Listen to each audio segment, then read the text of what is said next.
सभी सूधीजनों को बहुत बहुत नमस्कार। कुछ दिनों का गैप हो गया, अंतराल हो गया, इसके लिए क्षमा चाहता हूँ। आज आप सभी के लिए मैं अपनी एक कहानी लेकर उपस्थित हुआ हूँ। कहानी क्या है? हम सभी के जीवन में विशेषकर आर्थिक परेशानियों से त्रस्त होते निम्न मध्य वर्ग या मध्य वर्ग के जीवन में ये घटनाएँ आती रहती हैं और हमारे अवचेतन में काफ़ी चीज़ें चलती रहती हैं जो हमारे चेतन व्यवहार को भी प्रभावित करती हैं। हम समझ नहीं पाते। तो एक संघर्ष करते हुए निम्न मध्यवर्गीय व्यक्ति जिसके सपने धीरे धीरे एक एक कर मर रहे हैं, उस व्यक्ति के अवचेतन में उमड़ घुमड़ रही सोच और उसके चेतन व्यवहार का द्वंद्व इस कहानी में दिखाया गया है। तो प्रस्तुत है ये कहानी, मेरी ही कहानी है जिसका शीर्षक है मरती हुई जिंदगी। वह जिंदगी को जी रहा था, कराहती हुई जिंदगी। उसे किसी से शिकायत नहीं थी। दिन भर काम करता रहता था और रात को 1 या 2 अद्धा पीकर खुद को नींद के सुपुर्द कर देता था। बेटे को स्कूल से निकाल दिया गया है। बेटी के हाथ खाना बनाते हुए जल गए हैं, कोई गम नहीं। जब जिंदगी ऐसी ही है तो हो। चंदन की उम्र 45 वर्ष थी। पूजा के दिनों में मूर्ति बनाया करता था और बाकी दिनों में कोई चलता फिरता धंधा कर लेता था। एमए करके नौकरी की कोशिश तो बहुतेरी की उसने, पर वो मिलती कहाँ है। इसी बीच प्यार का चक्कर चला और शादी भी हो गई। बेटे बेटी को अच्छे प्राइवेट स्कूल में दाखिला दिलवाकर चैन की सांस ली। अभी तक यही सब तो करता आ रहा था चंदन। सपने पीछे छूटते चले गए थे और वह घिसट रहा था। अचानक प्रिया की आवाज़ आई, पापा खाना तैयार हो गया है, खा लीजिए। खाकर थाली एक तरफ सरका दी गई और वह फर्श पर ही लेट गया। आंखें मूंद ली गई। वाह, कितना ध्यान रखती है मेरा। क्या शरीर पाया है। जिंदगी मज़े लेने के लिए बनी है तो लो मज़ा इसका भाई, कतराते क्यों। फिर एक मधुर सी पर स्वाद को तिक्त करती हुई आवाज़, पापा भैया को बुखार हो गया है।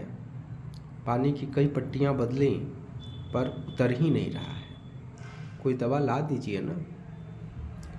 उसने घड़ी देखी, 1:30 बज चुके थे। रेडियो पर तीसरी कसम का गाना आ रहा था, सजन रे झूठ मत बोलो, खुदा के पास जाना है। रेडियो को चलते छोड़ वह बाहर गया और बगल की दुकान से दवा की एक टिकिया लाकर प्रिया को दे दी। क्या जिंदगी है, झूठ बोले बिना काम ही नहीं चलता, एक पत्ता भी नहीं हिल सकता। वह सोचता चला गया। तंद्रा टूटी जब बेटी रुआंसे स्वर में बोली, पापा रेडियो तो टूट गया।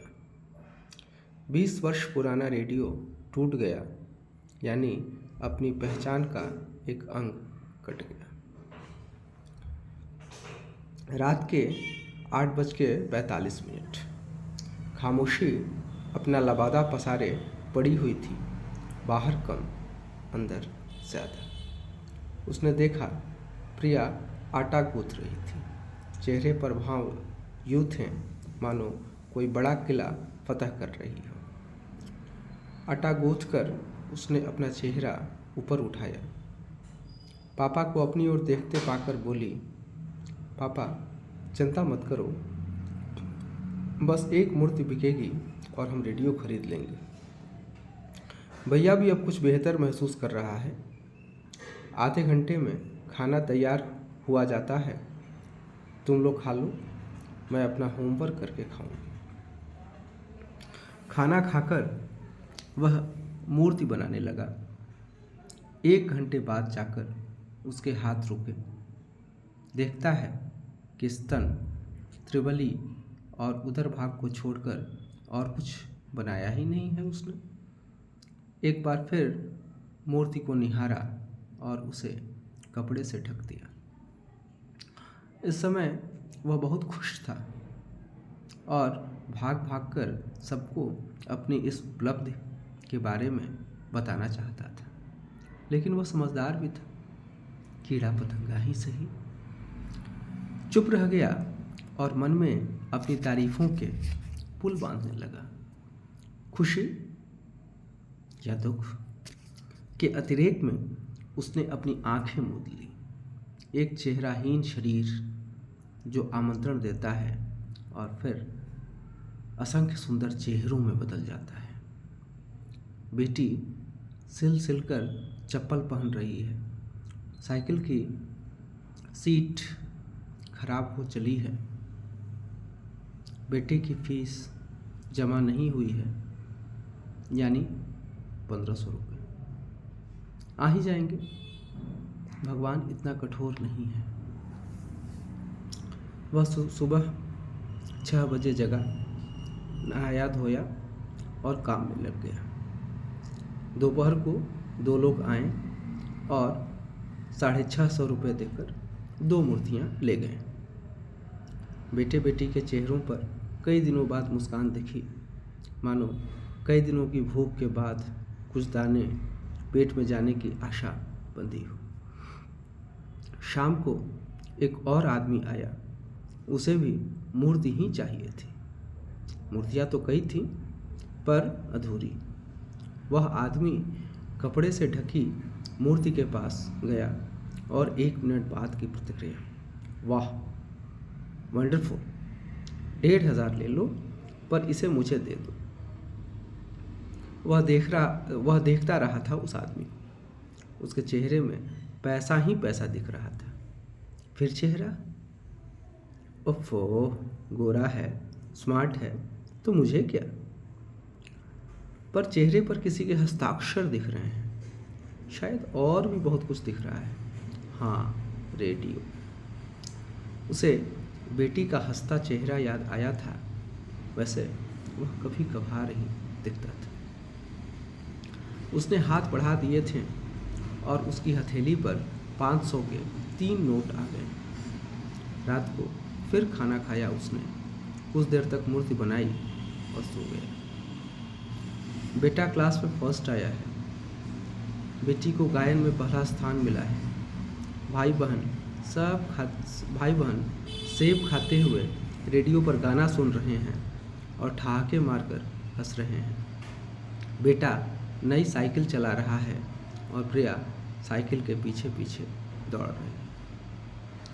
अचानक उसका सपना टूट गया क्योंकि आंखें खुल गई थी। फिर वही दिनचर्या दोहराई गई। दोपहर के 1 बज रहे थे।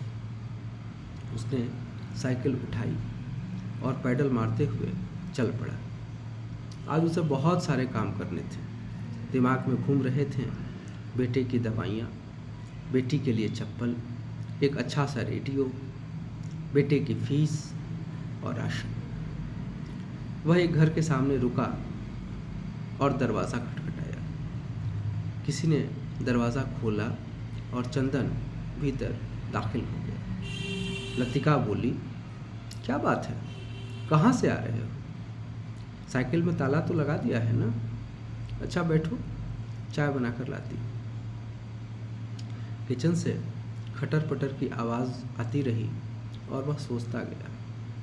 उसकी आंखों के सामने चेहरे आते रहे और उन चेहरों में वह डूबता चला गया। 22-23 वर्ष का एक गोरा और सुंदर सा लड़का और इसी उम्र की स्मार्ट लड़की। दोनों लाइब्रेरी में पढ़ रहे हैं। खट खट खट। पत्नी खाना बना रही है और वह पीढ़े पर बैठा हुआ उससे बातें कर रहा है। दोनों बहुत तनाव में जी रहे हैं, यद्यपि बहुत खुश हैं। खट खट खट। पत्नी को कैंसर हो गया है, वह बहुत तकलीफ में है। उसके बाप की जमा पूंजी धीरे धीरे गायब हो रही है और वह असहाय खड़ा मरती पत्नी और घटते बैंक बैलेंस को देख रहा है। Dot dot dot dot. 8 वर्ष का बेटा और 6 वर्ष की बेटी मम्मी मम्मी पुकारते हुए रो रहे हैं और वह एक कोने में पड़ा हुआ है। Dot dot dot. लतिका विधवा हो गई है पर वह हंस रही है। ऐसा क्यों? वह उसके सामने खड़ा है पर उसके कपड़े, वह खुद भी तो उसी स्थिति में है। चंदन, चाय लो। लतिका की आवाज़ आई। वह हकबका गया पर संभलने में देर नहीं लगी। चंदन, मुझे कुछ रुपयों की ज़रूरत है, यदि तुम्हारे पास हो तो दे दो, मैं बाद में लौटा दूंगी। चंदन कुछ नहीं बोला। पैसे नहीं मिलेंगे, यह वह जानता था। फिर भी उसने पूछा, कितने रुपए चाहिए? लतिका बोली, 1000-1200 मिल जाते हैं तो बेहतर था। चंदन ने जेब से 1200 रुपये निकाले और डॉट डॉट डॉट। एक तांबई रंग का पुरुष है और उसके बगल में ही एक और देह है, अटखेलियाँ करती हुई गोरी चिट्टी देह। वह उसे स्पर्श करना चाहता है, थाहना चाहता है, पर हर जगह रुपए ही क्यों चिपके हुए हैं? अचानक ये सारे रुपए गायब हो गए और 4 ही नोट बचे, और वो भी अलग अलग जगहों पर। चंदन आँख मिचमिचाता है। सपना तो नहीं देख रहा है? छूकर देखता है, नहीं, सपना नहीं, चमड़ी है, पर बजबजा क्यों रही है? नहीं, होड़ नहीं, सुंदर सी काया है। अरे अरे, यह क्या हो रहा है? रेडियो है तो इसे बजाया क्यों न जाए? हाथ बढ़ाता है, एक लिजलिजाती हुई पर कठोर चीज। न चाहते हुए भी वह उसे पकड़े रहता है, पर आवाज़ नहीं निकलती।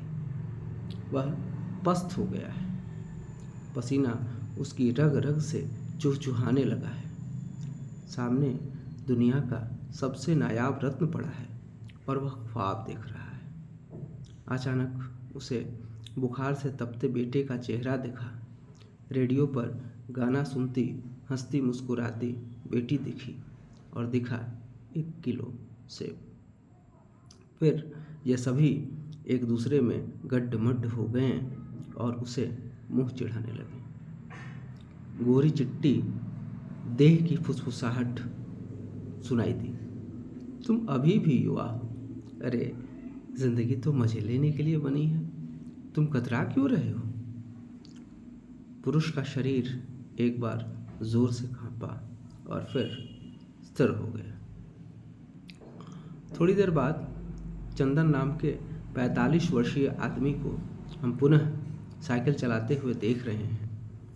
वह घर पहुंचता है, साइकिल खड़ी करता है और उसके हाथ में एक छोटा सा थैला है, दवाइयाँ और विदेशी दारू की बोतल।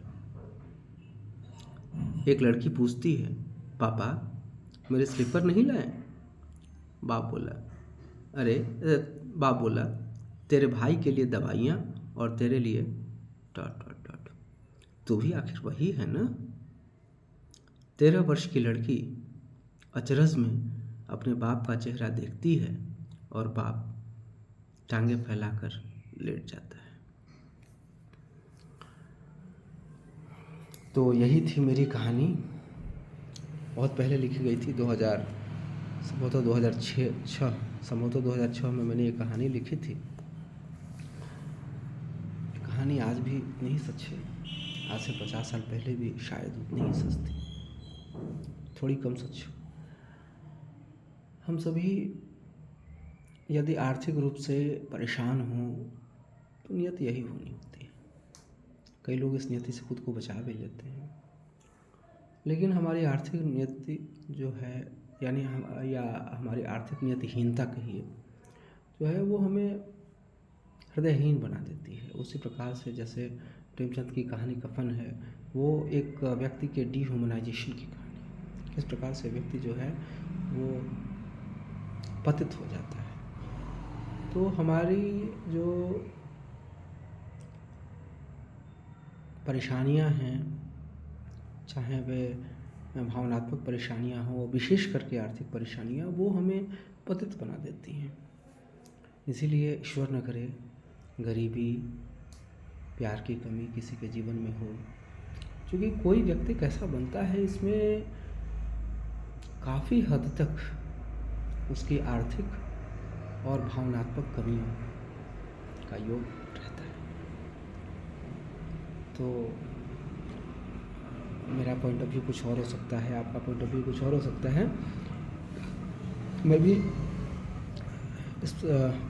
इस मनस्थिति से कई बार गुजरा हूँ। आर्थिक स्थिति 2008 के बाद तो मेरी ख़राब नहीं हुई है, उसके पहले आर्थिक स्थिति मेरी ख़राब थी, और उसी ख़राब आर्थिक स्थिति में शायद परकाया प्रवेश कर मैंने ये कहानी लिखी है। तो आप भी इस कहानी को सुनें, प्यार देंगे, बहुत अच्छा लगेगा। बहुत बहुत धन्यवाद।